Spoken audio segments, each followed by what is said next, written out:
बात करेंगे brain research की। जॉन जे मेडिना एक डेवलपमेंट मॉलिक्यूलर बायोलॉजिस्ट हैं, जिनका मेन रिसर्च एरिया है isolation and characterisation of genes involved in human brain development. John Medina ने अपना maximum professional career mental health को समझने में लगाया है और इसके बाद ही उन्होंने ब्रेन के बारे में 12 रूल्स लिखे अपनी बुक ब्रेन रूल्स में। और आज हम इसी बुक से ब्रेन रूल सीखेंगे और ऐसे मेथड सीखेंगे जिससे ब्रेन की परफॉर्मेंस 34% तक इंक्रीज की जा सकती है। So let's start with these amazingly researched brain rules. तो सबसे पहला ब्रेन रूल आता है exercise boosts brain power. Author 2 लोगों से मिले, जिम और फ्रैंक। इन दोनों की एज मिड 80s में थी। जिम व्हीलचेयर में अपना टाइम गुजारते थे, बिना बात के रोने लगते, दीवानों को घूरते रहते, बहुत कुछ भूल जाते। इन शॉर्ट बस अपने मरने का इंतजार कर रहे थे। लेकिन फ्रैंक इसके बिल्कुल ऑपोजिट थे। वो 80 के होने के बावजूद 80 के नहीं लगते थे। वो बहुत ही एक्टिव थे और अपनी लाइफ एंजॉय कर रहे थे। अब ऑब्वियसली फ्रैंक एक्सरसाइज करते थे, लेकिन रिसर्चर्स ये जानना चाहते थे कि क्या एक्चुअल में एक्सरसाइज की वजह से ही इनकी मेमोरी बेटर थी और कम बीमारियां थी, या फिर कोई और रीजन था। सवाल ये था कि क्या ये सिर्फ एक ह्यूमन ऑब्जर्वेशन थी जिसमें गलतियां हो सकती है, या एक्सपेरिमेंट से इसे प्रूव किया जा सकता था। इसलिए रिसर्चर्स ने एक्सपेरिमेंट्स करने स्टार्ट किए और हर एक्सपेरिमेंट में ये निकला कि जो लोग एक्सरसाइज करते हैं वो मेमोरी में, स्पेशल थिंकिंग में काफी बेटर परफॉर्म करते हैं उन लोगों से जिनकी सेडेंटरी लाइफस्टाइल है, यानी जो बस बैठे रहते हैं और कोई एक्सरसाइज नहीं करते, उनसे जिनकी सेडेंटरी लाइफस्टाइल है, यानी जो बस बैठे रहते हैं और कोई एक्सरसाइज नहीं करते। जॉन बोलते हैं ये इसलिए है कि हमारा ब्रेन बनाया गया था एक ऐसी बॉडी के साथ जो हजारों साल पहले 12 माइल्स पर डे चलती थी, और इसलिए हमारा ब्रेन ज्यादा बेटर भी तब परफॉर्म करता है जब हम एरोबिक एक्सरसाइजेस करते हैं, यानी जिसमें हमारा हार्ट रेट इंक्रीज होता है। ये इसलिए होता है क्योंकि एक्सरसाइज से ब्रेन में ब्लड पहुंचता है, जिससे ब्रेन को एनर्जी और ग्लूकोज मिलता है जो ब्रेन से जहरीले इलेक्ट्रॉन्स को निकाल लेता है। इस पूरे कॉन्सेप्ट पर एक बुक भी लिखी जा चुकी है जिसका नाम है Spark, the revolutionary new science of exercise and brain. Next brain rule आता है the human brain evolved too. ये रूल कहता है कि ह्यूमंस को मिलियन साल लगे ये अमेजिंग ब्रेन पाने के। पहले हमारे पास सिर्फ एक लिजर्ड ब्रेन था, यानी एक छिपकली वाला ब्रेन जो सिर्फ बॉडी के बेसिक फंक्शंस को एक्टिवेट रखने के लिए यूज होता था, जैसे कि ब्रीदिंग, हार्ट रेट को मेंटेन रखना, सोना और जागना। ये कोई कॉम्प्लेक्स काम नहीं कर सकता था। लेकिन फिर इसमें कुछ और ऐड हुआ, एमिगडला, और हमें एक कैट ब्रेन मिला जिसकी वजह से हम नई चीजों के केपेबल हो गए, जैसे कि हम शिकार को देख के मार सकते थे, शिकारी को देख के भाग सकते थे और रिप्रोड्यूस कर सकते थे। और फाइनली बहुत सालों के बाद इसमें ऐड हुआ कॉर्टेक्स, जो कि ब्रेन के इंटरनल पार्ट्स के साथ डीप कम्युनिकेशन कर सकता था, जिसकी वजह से हमें बोलने के स्किल्स, मेमोरी और प्रोसेसिंग पावर मिली। और ये सब इम्प्रूवमेंट्स तब हुई जब ह्यूमंस सवाना में आए और जब हमने 4 टांगों के बजाय 2 टांगों पर चलना सीखा, जिसकी वजह से हमारी बॉडी को कम एनर्जी की जरूरत पड़ती थी और वो सारी एक्स्ट्रा एनर्जी ब्रेन को डेवलप करने में यूज होती थी, जिसकी बदौलत हमें ये अमेजिंग कॉम्प्लेक्स ब्रेन मिला। नेक्स्ट ब्रेन रूल आता है every brain is wired differently. Michael Jordan, जो कि वर्ल्ड के एक बेस्ट बास्केटबॉल प्लेयर रहे हैं, उन्होंने 1994 में बास्केटबॉल छोड़कर बेसबॉल ज्वाइन कर ली थी और जॉर्डन को एक के बाद एक हार का सामना करना पड़ा। उनसे आउटफील्ड में 11 गलतियां हुई और उस सीजन में सबसे कम स्कोर किया। कई लोगों को यह समझ नहीं आ रहा था कि ऐसा क्यों हुआ, क्योंकि बेसबॉल और बास्केटबॉल में काफी स्किल्स मैच करते हैं। रिसर्चर्स कहते हैं कि ये इसीलिए हुआ क्योंकि जो भी चीज हम अपनी बॉडी के साथ करते हैं, फिजिकली करते हैं, उसके अकॉर्डिंग हमारे ब्रेन की वायरिंग चेंज होती है। इसलिए अगर 2 लोगों के साथ एग्जैक्टली सेम इंसिडेंट्स भी हो रहे हैं तो भी उनके ब्रेन सेम जगह पर सेम तरीके से सेम इंफॉर्मेशन स्टोर नहीं करते। नेक्स्ट ब्रेन रूल आता है we don't pay attention to boring things. बहुत ही अमेजिंग रिसर्च में रिसर्चर्स को ये पता चला कि एट अ टाइम सिर्फ और सिर्फ हम एक ही चीज पर फोकस कर सकते हैं, यानी मल्टीटास्किंग के लिए हम बने ही नहीं हैं। जिसका मतलब ये है कि अगर हमारे सेंसेस किसी चीज को देख भी रहे हैं तो विद इन फ्यू सेकेंड्स वो उनमें से मैक्सिमम चीजों का डेटा डिलीट कर देंगे ताकि हमारा ब्रेन एक ही चीज पर फोकस कर सके। रिसर्चर्स कहते हैं कि अगर हम किसी भी चीज पर अटेंशन बनाना चाहते हैं तो हम इमोशनली अराउज्ड होने चाहिए। इसलिए हमें टीवी पर दिखाई जा रही एडवर्टाइजमेंट्स इमोशनल होती है ताकि वो हमें याद रहे। नेक्स्ट ब्रेन रूल आता है रिपीट टू रिमेम्बर। अगर आपको मेमोरी की प्रॉब्लम है तो इस ब्रेन रूल को सुनो। हम अपनी रिमेम्बरिंग स्किल्स इंप्रूव कर सकते हैं अगर हम उस इंफॉर्मेशन को उसी एनवायरनमेंट में रिकॉल करें जिस एनवायरनमेंट में हमने उसे लर्न किया था। यानी अगर हमें एग्जाम हॉल में एग्जाम देना है तो हमें कोशिश करनी चाहिए कि जब भी हम पढ़ाई करें तो हमारा रूम एग्जाम हॉल की तरह ही दिखे, ताकि हम उस इंफॉर्मेशन को रिकॉल कर सकें। नेक्स्ट ब्रेन रूल आता है रिमेम्बर टू रिपीट। ये ब्रेन रूल कहता है कि मैक्सिमम इंफॉर्मेशन हम पहले कुछ मिनट में ही भूल जाते हैं। लॉन्ग टर्म मेमोरीज हिपोकैम्पस और कॉर्टेक्स की कम्युनिकेशन के दौरान बनती है। यानी अगर हमें लॉन्ग टर्म तक चीजें याद रखनी है तो हमें उसी इंफॉर्मेशन से रिलेटेड और चीजें याद करनी चाहिए, और साथ में हमें इन इंफॉर्मेशन को इक्वल टाइम के बाद रिवाइज करते रहना चाहिए। नेक्स्ट ब्रेन रूल आता है स्लीप वेल थिंक वेल। आपका तो पता नहीं, पर मुझे ये मिसकंसेप्शन था कि सोना एक बहुत बड़ा टाइम वेस्ट है। जितना ज्यादा नंबर ऑफ आवर्स में स्टडी को दूंगा उतना ज्यादा मैं अचीव कर पाऊंगा, और मैं बहुत कोशिश भी करता था कि मैं कम से कम सोया करूं। इसलिए मैं हमेशा थका सा और रिएक्टिव स्टेट में रहता था। बट ऑब्वियसली साइंस ये प्रूव कर चुकी है कि हम जितनी कम स्लीप लेंगे उतने ज्यादा नेगेटिव कंसिक्वेंसेस हमारे साथ हो सकते हैं। कम स्लीप से हमारी अटेंशन कम हो जाती है, हमारी मेमोरी पर नेगेटिव इफेक्ट पड़ता है, हमारा मूड खराब हो जाता है, even logical thinking negatively impact होती है, और साथ में हमें बॉडी मूवमेंट से रिलेटेड बीमारियां भी हो सकती हैं।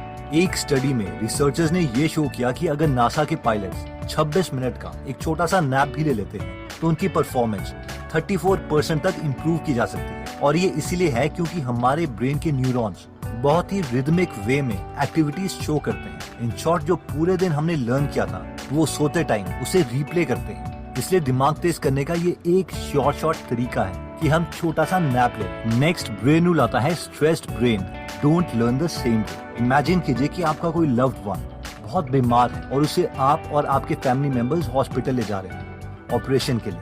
उन्हें ऑपरेटिंग रूम में ले जाया जाता है। आप ऑपरेशन रूम के बाहर वेट कर रहे हैं और वहां पर कोई आपको एक सवाल पूछता है कि क्या आप 86,51,277 को 2 से मल्टीप्लाई कर सकते हो, और वो भी विद इन 5 सेकेंड। तो ऑब्वियसली हमारा ब्रेन इस कैलकुलेशन को नहीं कर पाएगा क्योंकि वो स्ट्रेस्ड है। और ये ब्रेन रूल भी यही कहता है कि जनरली स्ट्रेस में ब्रेन परफॉर्मेंस डिक्रीज हो जाती है। ये इसलिए है क्योंकि हमारा ब्रेन स्ट्रेस के टाइम में एड्रेनालिन और कॉर्टिसोल रिलीज करता है, जो कि हमारी बॉडी को अटेंटिव कर देती है, लेकिन थोड़े टाइम के लिए। लेकिन लंबे समय तक स्ट्रेस से रिलीज हुआ एड्रेनालिन हमारे ब्लड वेसल्स में स्कार्स डाल देता है, जिससे हार्ट अटैक या स्ट्रोक तक आ सकता है। इसलिए स्कूल में भी कम से कम ही स्ट्रेस एनवायरनमेंट होना चाहिए। नेक्स्ट ब्रेन रूल आता है stimulate more of the senses. ये ब्रेन रूल कहता है कि हमारी जितनी ज्यादा सेंसेस किसी काम में इन्वॉल्व होगी, हमें उतना ही ज्यादा याद रहेगा। मानिए कि रिसर्चर्स आपकी आंखों में पट्टी बांधते हैं और आपके नोज के पास एक नाशपाती का पीस रखते हैं ताकि आप उसे स्मेल कर पाए, लेकिन आपको वो एक एप्पल का पीस खिलाते हैं। अगर वो इस कंडीशन में आपसे पूछते हैं कि आपको कौन सा फ्रूट खिलाया गया है, तो हमें से मैक्सिमम लोग कहेंगे कि हमें नाशपाती टेस्ट किया था। ऐसा इसलिए है क्योंकि हमने नाशपाती को स्मेल किया था, यानी एक सेंस ज्यादा यूज करी थी। इसी तरीके से अगर हम स्टडी करते वक्त रूम में एक पर्टिकुलर परफ्यूम या एयर फ्रेशनर यूज करते हैं, तो जब भी हम उस परफ्यूम को किसी और जगह सूंघेंगे तो हमें अपने स्टडी रूम की याद आएगी, और हो सकता है कि हमें स्टडी करने का मन भी कर जाए। नेक्स्ट ब्रेन रूल आता है vision Trump's all other senses. ये ब्रेन रूल कहता है कि हमारी सबसे डोमिनेंट सेंस विजन है, क्योंकि विजन हमारे ब्रेन के 50% रिसोर्सेज यूज करती है। यानी हमें सबसे ज्यादा मेमोराइज तब होता है जब हम पिक्चर्स को या वीडियोस को देखते हैं, ना कि रिटन और स्पोकन वर्ड्स को। इसे प्रूव करने के लिए आप एक एक्सपेरिमेंट कर सकते हैं। आप एक बेबी की टांग में एक रिबन बांध दो और उस रिबन को एक बेल के साथ बांध दो। थोड़े टाइम के बाद बेबी को पता चल जाएगा कि जब भी वो टांग हिलाती है तो बेल मूव करती है, जिससे एक आवाज आती है। अब थोड़े टाइम के बाद आप उस रिबन को काट दो। हर बार बेबी किक मारेगी। अब जब हर बार बेबी किक मारेगी तो बेल की आवाज नहीं आएगी, और शायद वो थोड़ी और जोर के किक मारे। अब वो थोड़ी देर के बाद बेल को घूरने लग जाएगी। इस एक्सपेरिमेंट का कंक्लूजन ये है कि हमारा ब्रेन पहले से ही एक विजन के प्री लोडेड सॉफ्टवेयर के साथ आता है। नेक्स्ट ब्रेन रूल आता है male and female brains are completely different. ये पॉइंट कहता है कि आदमी और औरतों का ब्रेन कम्प्लीटली डिफरेंट तरीके से काम करता है। यानी कि जब मेन और विमेन दोनों को बहुत ज्यादा स्ट्रेस लेवल में रखा जाता है तो विमेन ब्रेन का लेफ्ट हेमिस्फीयर एमिग्डला एक्टिवेट होता है और उन्हें सारी इमोशनल डिटेल्स ज्यादा जाती है। लेकिन मेन यानी आदमियों का राइट एमिग्डला एक्टिवेट होता है, और उसे जिस्ट यानी किसी बात का कंक्लूजन याद आता है। और ये इसीलिए है क्योंकि विमेन जेनेटिकली कॉम्प्लेक्स हैं, क्योंकि उनके सेल में एक्टिव एक्स क्रोमोसोम्स अपनी मदर और फादर दोनों से आए हैं। लेकिन आदमियों का एक्स क्रोमोसोम सब अपनी माँ से आया है और वाई क्रोमोसोम में 100 से भी कम जीन्स अवेलेबल है। इसलिए मेन और वेमेन सेम स्टिमुलस को डिफरेंट तरीके से सोचते हैं। नेक्स्ट ब्रेन रूल आता है we are powerful and natural explorers. ये ब्रेन रूल कहता है कि ह्यूमन माइंड एक्चुअल में क्यूरियस माइंड है। ऐसा हम इसीलिए कह सकते हैं क्योंकि जब हम पैदा हुए थे तो हम पहले से ही प्री प्रोग्राम थे और हर चीज जानना चाहते थे। छोटे बच्चे सवाल पर सवाल पूछते रहते हैं। इसका मतलब है कि हमारी बेस्ट लर्निंग एक्टिव लर्निंग के साथ होती है, यानी एक्चुअल में चीजों के साथ एक्सपेरिमेंट करके, उसमें गलतियां करके और फिर कंक्लूजन पर आके। तो दोस्तों, इस वीडियो में हमने 12 रूल्स देखे। पहला था एक्सरसाइज बूस्ट ब्रेन पावर, यानी हमारा ब्रेन एक ऐसी बॉडी के लिए डिजाइन हुआ था जो 12 माइल पर डे चल सके।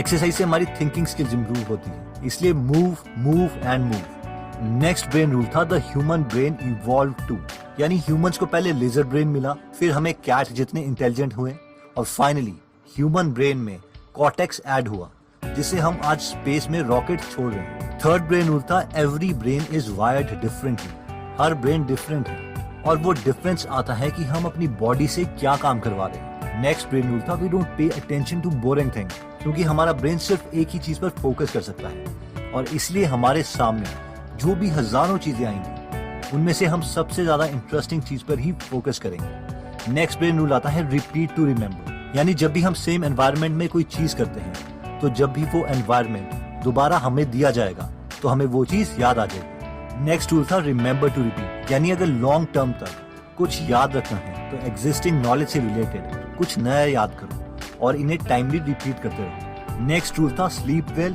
Think well. इसमें हमने देखा था कि 26 मिनट का एक छोटा सा नैप हमारी ब्रेन परफॉर्मेंस को 37% तक इंप्रूव कर सकता है। नेक्स्ट ब्रेन रूल कहता है stressed brain don't learn the same way, जिसमें हमने देखा था कि लॉन्ग टर्म स्ट्रेस हमारे ब्रेन की प्रोसेसिंग पावर को डिक्रीज कर देता है। नेक्स्ट आया था stimulate more of the senses. जितने ज्यादा सेंसेस हम किसी चीज को याद करने में यूज करेंगे, हमारा ब्रेन उसे उतना ही जल्दी सीखेगा। नेक्स्ट था vision Trump's all other senses, यानी सबसे पावरफुल सेंस हमारी विजन है। इसलिए लर्निंग के लिए हमें टेक्स्ट से ज्यादा पिक्चर्स या वीडियोस पर फोकस करना चाहिए। नेक्स्ट हमने देखा था male and female brains are different. Stress में मेल ब्रेन किसी चीज के क्रक्स, उसके निचोड़ के बारे में सोचता है, लेकिन फीमेल ब्रेन उसी चीज की डिटेल्स में जाती है। नेक्स्ट रूल था we are powerful and natural explorers. हम बचपन से ही ब्रेन में ऐसे सॉफ्टवेयर के साथ प्रोग्राम्ड हैं कि हम नई नई चीजें ऑटोमेटिकली सीखना चाहते हैं।